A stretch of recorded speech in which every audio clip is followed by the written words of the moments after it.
সন্ধ্যা। আমি Asima daily blogging চ্যানেলে আবার একটি নতুন ভিডিওতে এনে আপনাদের সকলকে আবার একবার স্বাগত। আশা করবো আপনারা সকলে খুব ভালো আছেন, সুস্থ আছেন, যে যেখানেই আছেন। বাট আজকে আমার খবরটা একেবারে খারাপ, ব্যাড নিউজ দিতে পারিনি। তো আশা করবো আজকে আপনারা সকলেই ভালো আছেন, সুস্থ আছেন। বাট আজকের পরিস্থিতি আমি তো একদম ভালো নেই, যার জন্য আমি সকাল থেকে আজকে ব্লগ করতে পারিনি।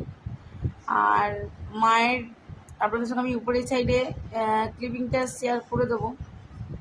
মায়ের আবার এইটুকুনি জায়গা আর কি, যেটা স্টিচটা শুকায়নি। স্টিচ খোলার সময় আমি বলেছিলাম মিশন হসপিটালে যে এই জায়গাটা শুকায়নি, এখানটা একটু কাঁচা আছে, যেটা পরে খুলবে। তো ওনারা কেউ আমাদের কথা শুনলো না, বললো না না সব ফাইন, ঠিক আছে।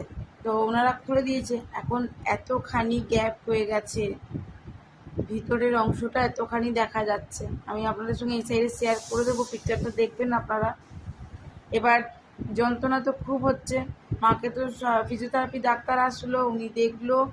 কালকে আবার 11:30টার সময় এই সিটি সেন্টারে যে মিশন হসপিটালে একটা ক্লিনিক আছে যেখানে দেখানো হয়, তো সেখানে নিয়ে গিয়ে আর কি মাকে আজকে কালকে 11:30টার সময় নিয়ে গিয়ে দেখাবো।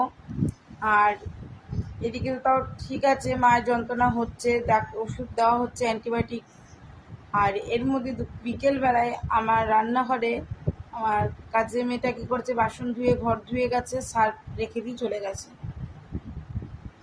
তো যেটা হচ্ছে, মেয়েটা বাসন টাসন ধুয়ে রান্নাঘরটা যেমন প্রতিদিন ওকে ধুতে বলা হয়, সেরকম আজকেও ধুয়ে গেছিলো। তো চারিদিকে সার্ফ রাখা ছিল, ভালো করে জল দিয়ে ওয়াশ করেনি।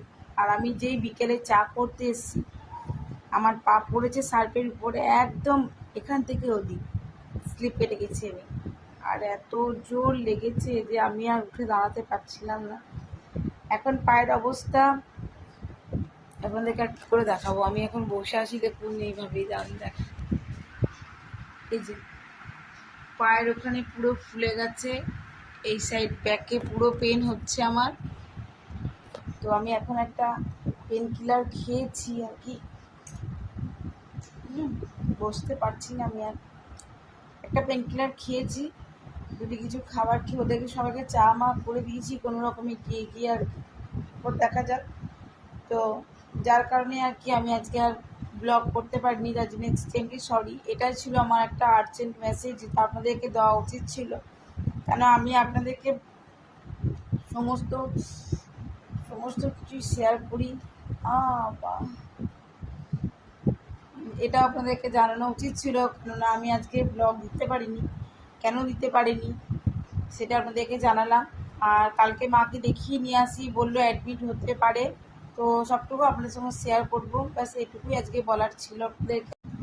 তো আমি তো ধরুন বুঝতে পারছি না যে আমার পা ফ্র্যাকচার হয়ে গেছে কি না, না কী অবস্থা। কালকে দেখি যাব, ওখানেই দেখাবো।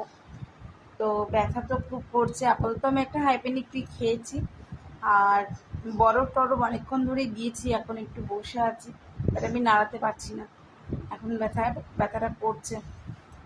তো যাই হোক, কেমন আছি না আছি আপনাদের সঙ্গে এটুকু সবটুকুই শেয়ার করব। আর আজকে তো আর ব্লগ করতে পারলাম না, তো সকলে প্লিজ একটু সাপোর্ট করতে থাকবেন। আর যদি আমার চ্যানেলে নতুন বন্ধু হয়ে থাকেন, সব প্লিজ আমার চ্যানেলটি সাবস্ক্রাইব করা বিশেষ অনুরোধ রইল। পাশে অবশ্যই থাকুন, সাপোর্ট করতে থাকুন। আপনাদের সাপোর্ট ছাড়া কোনো কিছুই পসিবল নয়। তো আজকের মতন এটুকুই, আবার একটি নতুন ভিডিওতে আপডেটের সঙ্গে আপনাদের সঙ্গে আসবো। কেমন আছি না আছি, বা শাশুড়ি মাকেই বা কী বললো, অ্যাডমিট করলাম কি না, সবটুকু আপনাদের সঙ্গে জানাবো। টাটা।